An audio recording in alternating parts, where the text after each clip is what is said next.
Avvalambor prezidentimizga rahmat.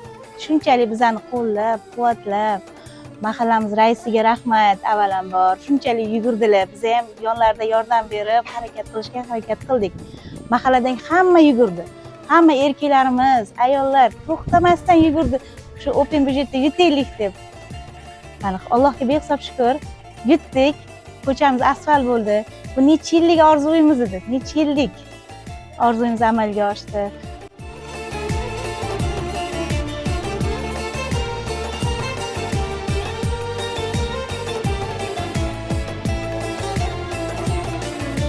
Yotta gazlar kelgan, elektrlar kelgan, mana ko'chalarimiz mana ko'ringlar, mana chiroyli asfalt qilib berdi. Yuribmiz, bolalar mana o'ynab yurishibdi, maza qilishib. Mana rahmat, mahallani raisiga ham rahmat. Kelib bosh-qosh bo'lib turishdi bolalar.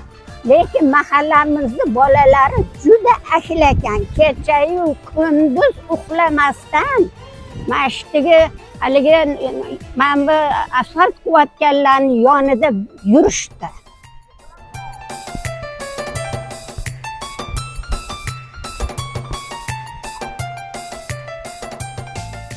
Men mana 30 yil bo'lgan bo'lsa, mana shu Halimko'l mahallasiga kelin bo'lib tushganimga, mana tadbirkorlik bilan ancha yildan beri shug'ullanaman.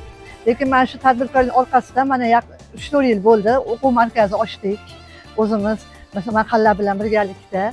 Hozir mana shu kunda mahalla xotin-qizlar faollari bilan birgalikda ayollarni hammasi ishsiz ayollarni mana shu o'quv markazimizda o'qitib, keyin ularni o'quv markazimizni bitirgandan keyin ish bilan ta'minlashni reja qilganmiz va shuni amalga oshirib kelmoqdamiz bosqichma-bosqich.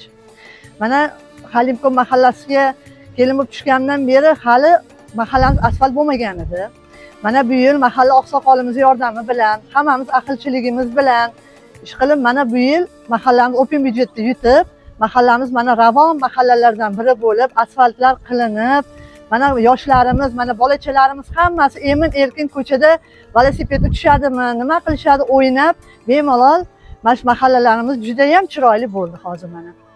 Buning uchun avvalo prezidentimizga rahmatlar aytamiz, mana shunaqa open byudjetlar yaratib qo'yganliklari uchun.